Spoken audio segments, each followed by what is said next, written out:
Halo semua, balik lagi di YouTube. Video kali ini singkat aja karena ini sebenarnya hanya sebuah dokumentasi. Jadi saya hari ini habis beli keyboard lagi, sebuah keyboard yang harga barebone secondnya itu di atas 2 juta. Seperti di judul, kita akan unboxing Keychron Q2 yang Knop version. Jadi keyboard ini saya dapat second yang katanya cuma dibuat tes aja sama pemilik sebelumnya, dan hanya di mod nambahin EXPE switchpad sama di force brake. Apa itu force brake? Di video review dan modding nanti saya jelasin. Nah, packingnya luar biasa tebel dan berat tentunya. Ini kalau 3 kilo ada kali ya beratnya. Nah, setelah dibuka, bubble wrapnya ternyata dikasih bonus EVA foam yang mana dipakai buat ngelapisin boxnya.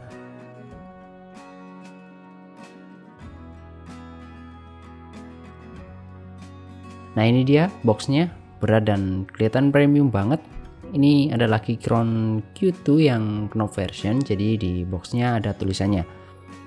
Di depan ada gambar keyboardnya itu sendiri, di samping-samping cuma tulisan Keychron, dan di belakang ada warna varian, ada hitam, ada abu-abu, ada biru, dan juga key selling pointnya kayak support VIA, KeyMK, terus layoutnya 65%, RGB, aluminium case, gasket mount, dan lain-lain. Nah, case-nya itu ketika dibuka kayak vakum, jadi kesan buka barang mahalnya itu dapet. Di lapisan pertama kita dikasih EVA foam yang tebel buat nutupin semua isi di dalam boxnya. Setelah kita buka, kelihatan ada keyboardnya yang ditutupin foam lagi. Gila, ini packingnya cakep banget. Kita lihat aksesorisnya dulu. Kita dapat kabel USB Type-C to USB Type-C dan juga ada konverternya. Terus dapat ekstra baut untuk case-nya. Ada ekstra polon gasket, siapa tahu kedepannya mau diganti, udah disediain juga. Dan juga ada dikasih karet buat kaki-kaki keyboardnya. Oke, singkirin dulu keyboardnya. Berikutnya kita dapat user manual. Terus di bagian bawah ada kertas gede banget, ini adalah quick start guide. Dan ada tulisannya kalau merasa nggak seneng suruh kontak support CS-nya. Terus kita dapat kayak semacam kartu, tapi ini kertas biasa yang mengingatkan agar pastiin dulu pin switchnya itu lurus sebelum masang ke keyboardnya. Dan di layer terakhir kita dikasih aksesoris lagi yang dikemas dengan rapi di dalam EVA foam.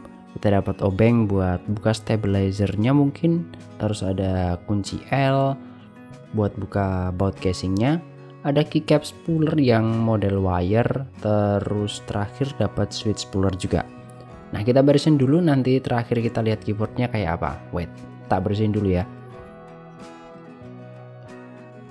Nah, ini dia keyboardnya, cakep ya, warnanya hitam solid dan tentunya ini berat banget karena bodinya full dari aluminium. Dan bisa dilihat ini mentul-mentul karena ini gasket mount, stabilizernya model screw in ke PCB, bukan yang plate mount kayak keyboard-keyboard yang biasa saya bahas. Knopnya juga cakep, tapi sayangnya ini plastik.